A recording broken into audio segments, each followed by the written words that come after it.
are excited and honored for this opportunity to host and sponsor our fall webinar series, which is focused on solutions COVID-19 during the school year. So at this time, I'd like to introduce you to Mike Cameron. He is our Director of Business Development, and he will be saying a few words on about SWYE360. Thank you, Jennifer, and good afternoon, everyone. SWYE360 Learning is a comprehensive, all-in-one integrated platform that supports face-to-face, hybrid, and/or full online learning, synchronously and asynchronously. Teachers are able to deliver virtual instruction, complete their instructional time. They can track student mastery of assignments and assessments, as well as create engaging and interactive lessons.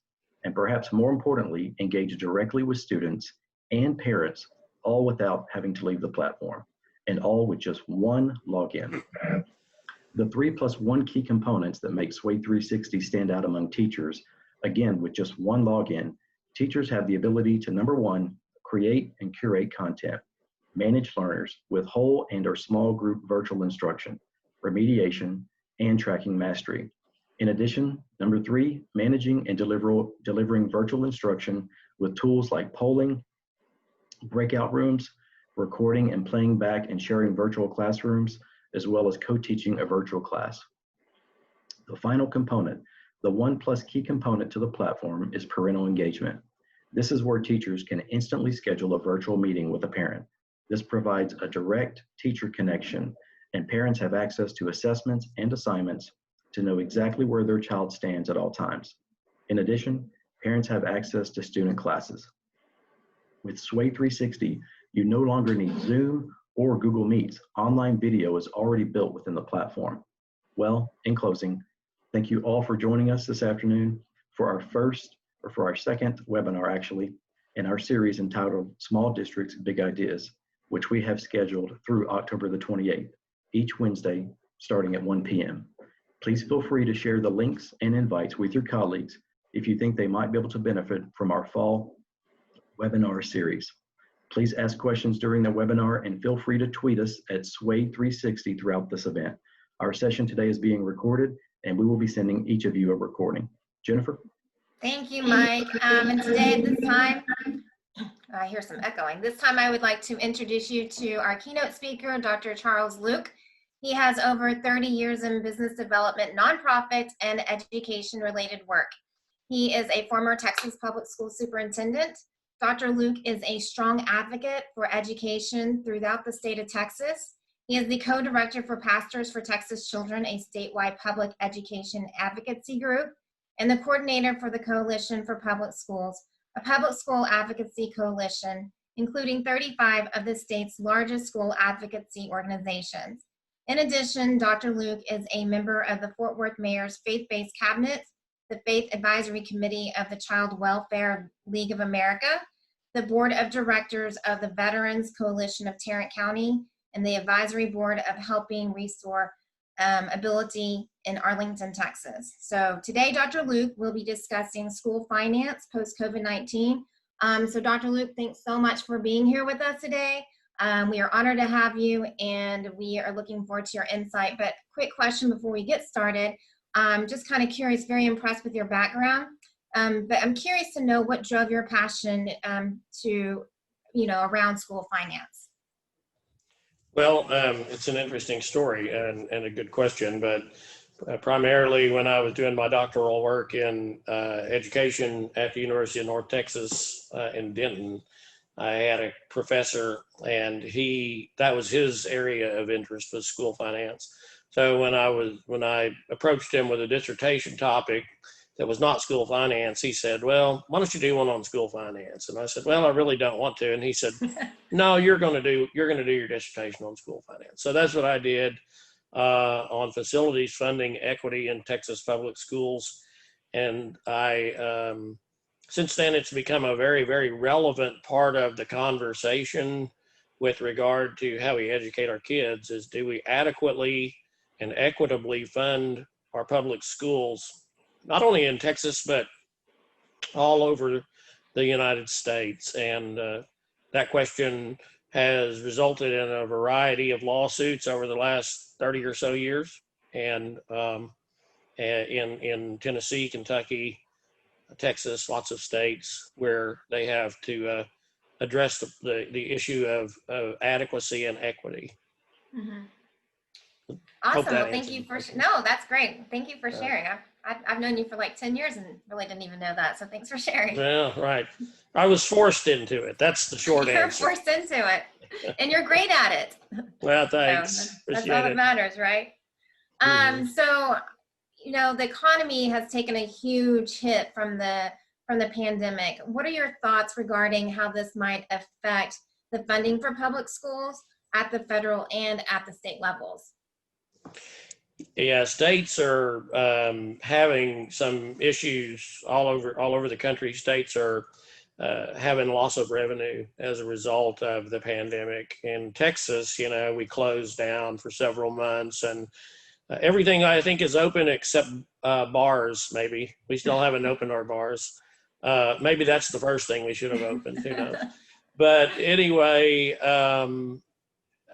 as a result, our comptroller estimated in his last revenue estimates that we were $4.6 billion in the hole. And a lot of folks say that didn't even include some money that we borrowed from the rainy day fund or our economic stabilization fund last time.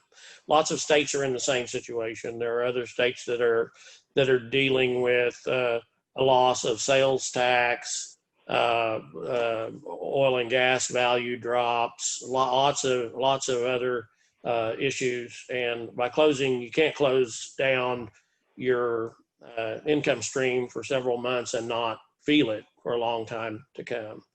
Fortunately, there are economists that I respect, like Ray Perryman and people like that, who say our economy was basically a healthy economy before we had the COVID pandemic, and that it, as a result, because it was relatively structurally sound, we're going to bounce back sooner than we potentially expect. But right now, for the next year or two, we're going to be facing some pretty tough times, and then we will come back. As a result, I think the states are going to have to depend more on federal assistance than they did in the past. And one example of that I think is going to be a very critical piece of it will be broadband development across the country.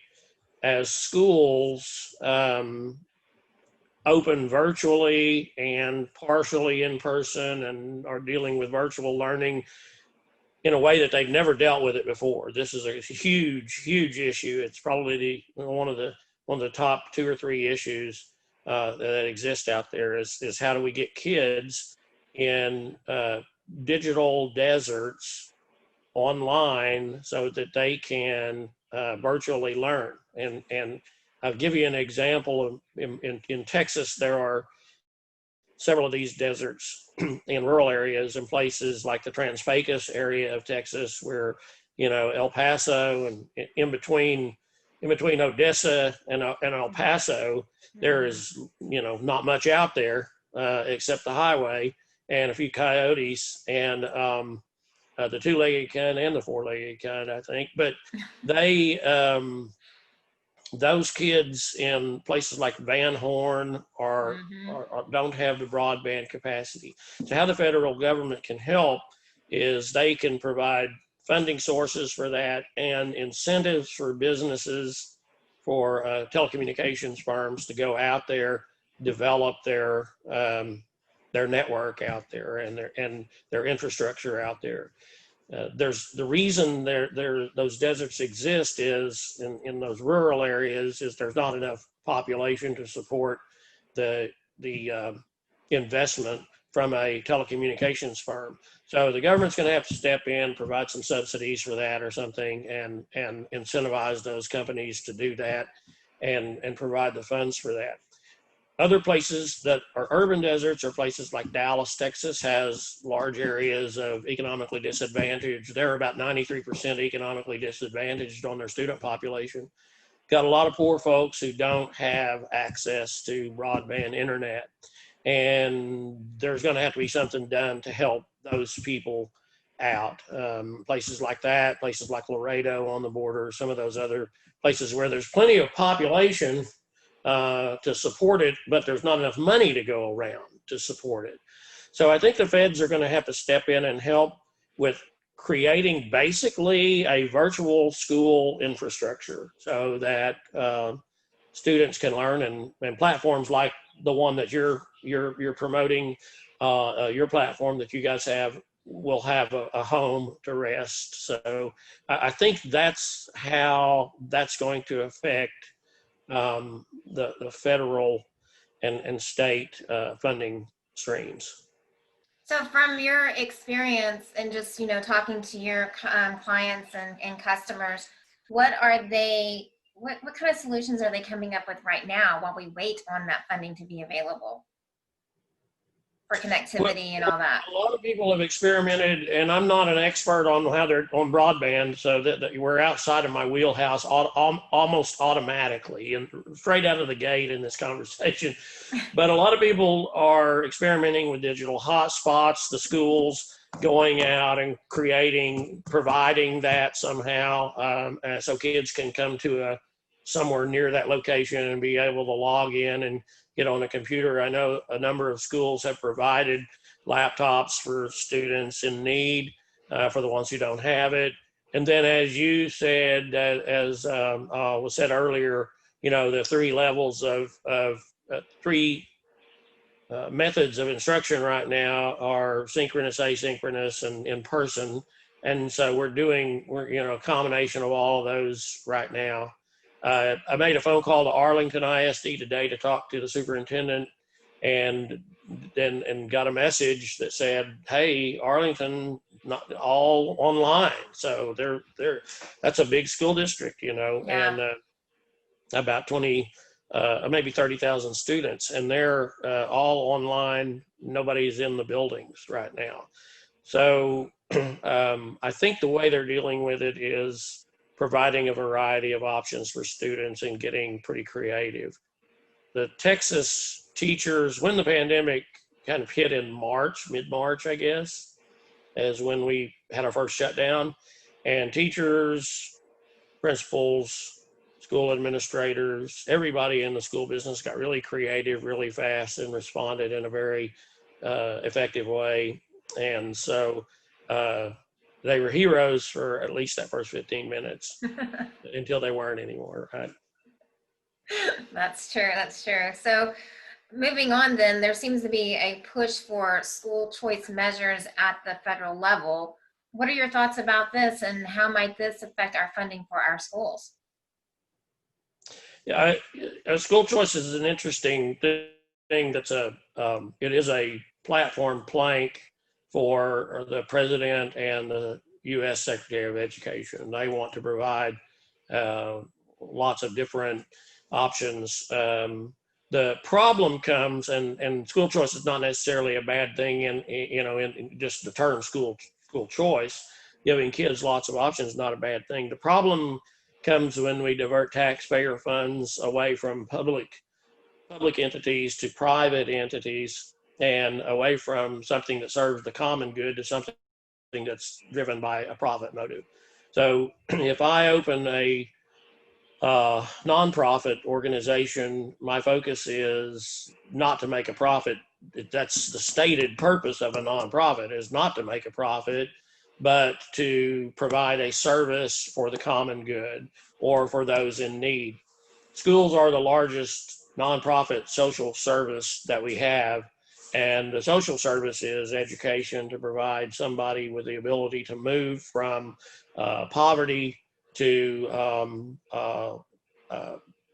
affluence and even wealth in many instances. I grew up really, really poor with a single mom who was a waitress, and I tell the story, we counted tips out at 11 o'clock at night to make sure we had enough money to pay the light bill. And that is not an exaggeration. Those kinds of situations exist Yes. all over America today. But because I had a public education system that was free, I was able to go to schools in Tulsa, Oklahoma, and graduate and go on to college through grants and things of that nature. And then I was able to move from poverty to nowhere near wealth. Let's just say that, but I'm okay. I eat well. So I think that's the purpose of public education. When we divert funds away from it to go to private interests, it becomes a problem. An example too, the other issue that arises from this is related to religious freedom, and we've just seen a case that was decided by the Supreme Court maybe 2 months ago, the Espinoza versus Montana case, and what that court case determined was that if you provide a voucher program or you divert funds from a public entity and make it available to private schools, private entities, then you have to include the religious institutions as well. So now we've got a situation where I think we're violating the Establishment Clause of the First Amendment, and we're creating a government subsidized religion. There are big problems with that, and some of those problems relate to whose religion gets subsidized. If you look at Indiana, which has had a voucher program for years now, Indiana's voucher program supports primarily Catholic and Lutheran schools, and I'm not saying anything negative about the Catholic faith or the Lutheran faith. I have lots of friends that are in those faith orientations, but I am just saying that it's not an even playing field. They're the ones who populate most of Indiana, so they're the ones getting the money, and it seems like it's just something that it's not a road that we want to go down, where we start doing what Europe has done over the years, parts of Europe, and subsidize faith orientations, and we end up hurting the faith orientation and the faith community as a result. So kind of talking about funding, I know the last legislative session, Texas added $6.5 billion to public school funding. You think we will be able to sustain that funding at that level, given the changes in our economy?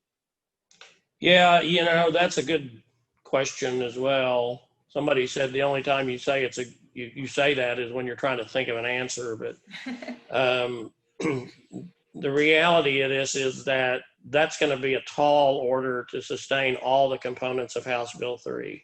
Yeah. There's a teacher incentive program that's a piece of that is, trying to be decided. Does that stay? Does that get put on the back burner for a while? How do we manage to do that, to take that, to fund $6.5 billion when we've also in the same legislative session put revenue caps on municipalities and school districts and lots of other folks, that they can't raise their revenue cap above, for cities and counties, 3.5%, and for school districts, 2.5%. So if you limit your local ability to raise revenue and your state dollars are drying up, then how are you going to fund your $6.5 billion bill that you just passed? Oil and gas revenues are down. I can, you can buy a share of ExxonMobil for about between $35 and $40 a share. It used to be about 85 or 90. So our oil and gas revenues in Texas and in across the country and in states that depend on oil and gas revenues are down. So that money's not coming in. Our budget in Texas is predicated on $50 a gallon, $50 a barrel oil prices. And when the oil prices are below that, we're not meeting budget. And as you know, from the last 9 months, it seemed like, I guess, 9 years, then our oil revenues are not have not been anywhere near $50 a barrel. So we're hurting from that. Having said all of that, I visited with our two chairs, House Public Education Committee chair just last week on Thursday in Austin, and I've also visited with Senator Larry Taylor staff members, and everybody still seems committed to meeting the obligations in House Bill 3, which is the bill that created the $6.5 billion amount. Not sure exactly how they're going to do all that, but Texas has a $250 billion biennial budget. So 6.5 is a smaller percentage of it, and of course the total education budget's, you know, much larger than 6.5, but that 6.5, they might be able to rob it from somewhere else, I guess. I mean, I don't know. There may be better revenue estimates coming as we've opened back up and we see more. We've actually had a couple of months where our sales tax revenues were higher than they were in 2019. So that's interesting. That's been a good and surprising thing. Yeah, I mean, you know, I can't believe it seems like we just finished the 86th session and we're approaching it. It's about to be here. So it's going to be really, really interesting. You know, and I know everything changes every day, but just from you, I mean, gosh, Capitol, is it going to be open? Are they going to be doing this virtual hearings, all that stuff for all these bills? We've got a Senate Education Committee meeting coming up in October, and right now it's senators present and the rest of us are online. So that's why they're doing this first one. Now, when I talked to Dan Huberty, the chair of House Pub Ed, last Thursday, I said, are we going to do this all online? And he said, right now, we can't legally do that. We'd have to change the law to be able to allow folks to come in and do that. So it will be interesting. I was there last week and walked over, and I was headed somewhere, and I was generally cut across the Capitol grounds, but it was closed. So right now it's closed off. Yeah, a lot of changes for sure. So what can states do to ensure that they adequately fund public schools? Well, one of the things that states can do is look for appropriate revenue streams that they've mostly maybe neglected or had laws passed to eliminate. And to give you an example of that, in Texas anyway, and I don't know about every other state, but we have a lot of downtown properties that are large buildings in Houston, Dallas, San Antonio, and some in Fort Worth, and Austin. Primarily is where all of our tall buildings are located, in those areas. And all of those a lot of those buildings are valued at 60% of their valuation. So the folks who own those are paying taxes on 60% of their actual worth. And often those folks who own them are large corporations from out of Texas. They're from Minnesota or New York City or somewhere else that we like to pick on. And they, so if those buildings values are raised, you know, residential property values can only be raised in our state by a total of 10% per year. And after that, it's capped. But there is no cap on commercial properties, although it would be injudicious to try to raise them 40% in a year. I wouldn't advocate that. But if there was some movement toward recapturing what some estimate as around $3 billion that's being left on the table in that 40% valuation, I think that would be an example of a new revenue stream. I'm not going to advocate for increased sales tax or anything like that, because I think those taxes are typically regressive. Although a penny of increased sales tax in Texas raises about a little over $5 billion. So If you took the regressivity out of it, you might be able to use the sales tax. So I wouldn't take it completely off the table. But those are a couple of ideas and ways that I think that states can increase their revenue stream, and they're going to have to get creative with that. There's some economic development tools that I think long-term can still be employed to bring corporations into a state and increase the overall tax base almost immediately. So, you know, when Toyota or somebody like that comes into your state, you may give them you may tax defer or give them an abatement or something along those lines, but they bring hundreds and sometimes thousands of employees into the region, and they all buy homes and they all go out to eat at restaurants, and none of them go to bars because the bars are all closed. Right. Hold on, we've got a question, and just a reminder, if anyone has a question, feel free to type it in our chat or Q&A. Let's see what this is.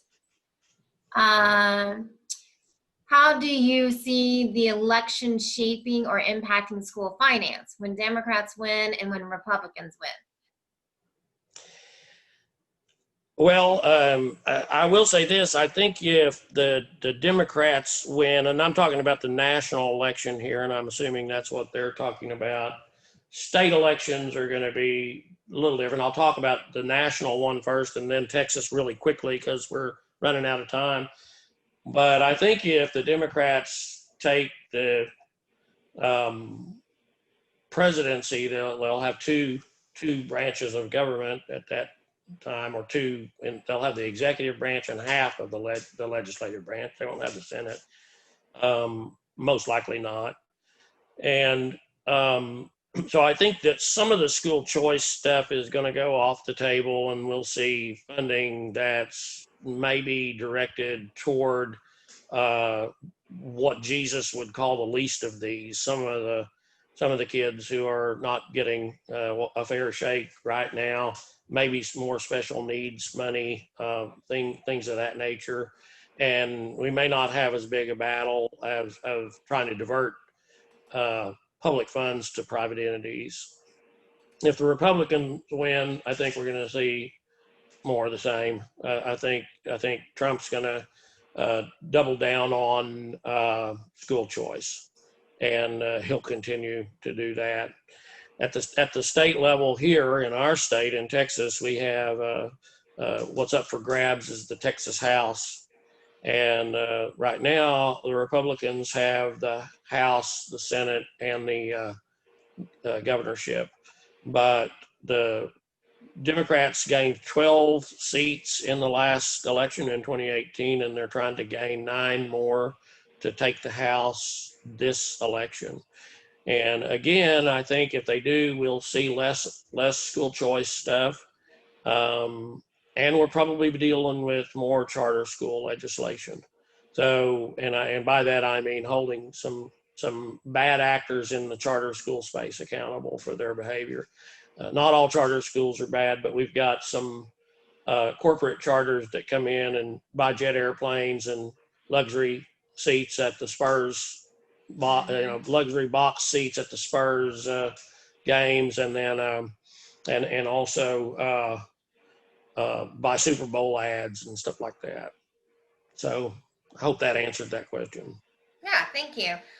We only have a couple of minutes left, so any closing thoughts? I know also you've got your annual conference coming up. Just so people know, I have, there it goes. We put that in the chat. But you want to talk a little bit about that? I'll talk really quickly. We've got, we have this every year. This one looks like it's going to be hybrid, part in person. Whoever's brave enough to come will have plenty of masks and, sanitizer and stuff like that. But this year we have a dinner, and the next day is a full conference, and we have Texas Comptroller Glenn Hagar is coming as our evening speaker, and the next day we've got some folks that if you scroll, Jennifer, they'll be able to see it, but you can see who those folks are. We have David Thompson's the Premier School Finance, expert. Senator Beverly Powell is the senator, Texas Senate District 10. David Anderson's an expert in elections and politics. Reverend Johnson is the director for the pastors group. And then we have a school finance panel, and then panel 2, which is on this page, says, oh no, there it is. We have the chair of House Appropriations, and then the person who's on House Appropriations and specifically on Article 3, which is education spending. And she's going to come. It says invited there, but we're trying to figure out if she's coming in person or if she's going to, come in on a screen. So that's the school I think you're going to finance. have a great conference. I've attended every year. It's one of by far my favorite. I know everyone that comes gets so much out of it. So Dr. Luke, thank you so much again for your time today. We really do appreciate it. So thanks again so much. Well, thank you. The link to the conference is on the right, or on the screen there. Okay. Thank you so much. Thank you. Bye. Just a reminder to everyone, we have our next session is going to be next Wednesday, the 7th. And our topic will be rural districts also need love, and Bill Tarleton, who is the executive director for TREA, will be our guest speaker. So we hope that you will join. Please share with everyone, your colleagues and friends and other educators. And this again will be recorded and will be emailed out to you. So thanks again, everyone. I appreciate your time.